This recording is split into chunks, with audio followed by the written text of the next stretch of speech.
Hey butterflies this is Ramya from RS sisters. ఈరోజు ఇంకొక frock అయితే నేను డిజైన్ చేస్తున్నానండి. ఇదొక కస్టమర్ వాళ్ళ పాపకి ఫ్రాక్‌గా డిజైన్ చేయమని ఇచ్చారు శారీ.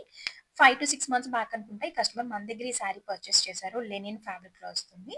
అండ్ ఇందులో మల్టిపుల్ కలర్స్ అయితే మన దగ్గర అవైలబుల్‌గా ఉన్నాయి. ఎవరికైనా కావాలి అంటే డీఎం చేయండి. ఇప్పుడు ఈ శారీని నేను ఎలా టర్న్ అవుట్ చేస్తున్నానో మీకు చూపిస్తాను. ఇక్కడ కస్టమర్ రిక్వైర్మెంట్ ఏంటంటే స్కాలప్ నెక్ కావాలన్నారు. 3/4 హ్యాండ్స్ ప్లీట్స్ స్కర్ట్ కావాలి. సో, ఇక్కడైతే నేను స్కాలప్ నెక్ కాకపోతే చిన్న కర్వ్స్ తీసుకున్నాను.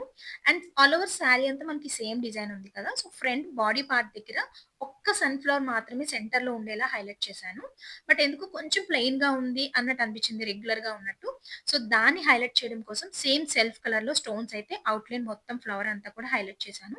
సో దట్ మనకి సెల్ఫ్ కలర్‌లోనే లైట్ షైన్ అయితే వస్తుంది. కమింగ్ టు స్లీవ్స్ వచ్చేసరికి ఆల్రెడీ డ్రెస్ అంతా డిజైనర్ ఉంది కాబట్టి ప్లెయిన్ స్లీవ్స్ పెట్టేసాను. ఇక్కడ మీరు డిజైన్ చూడండి ఎడ్జ్‌లో పెట్టాను కదా! ఇదేంటంటే మనకి పల్లులో శారీ పల్లులో టాజెల్స్ ఇచ్చారనమాట. సో, వాటిని నేను ఇక్కడ యూజ్ చేశాను. ఇలా ఒక చిన్న డిజైన్ లాగా. కమింగ్ టు స్కర్ట్ పార్ట్ వచ్చేసరికి ప్లీట్స్ తీసుకున్నాను. ఆల్రెడీ కస్టమర్ రిక్వైర్మెంట్ కూడా అదే. బట్ ప్లీట్స్ ఏంటంటే మరీ చిన్నవి పెట్టలేదండి. ఎందుకంటే కస్టమర్ తర్వాత ఐరన్ చేసుకోవాలన్నా కాటన్ కదా! ఇబ్బంది అవ్వకూడదని 1 ఇంచ్ ప్లీట్స్ అయితే పెట్టాను. అది కూడా హాఫ్ వర్క్ మాత్రం ఐరన్ చేశాను. కిందవి ఫ్రీగా ఉంచేశాను.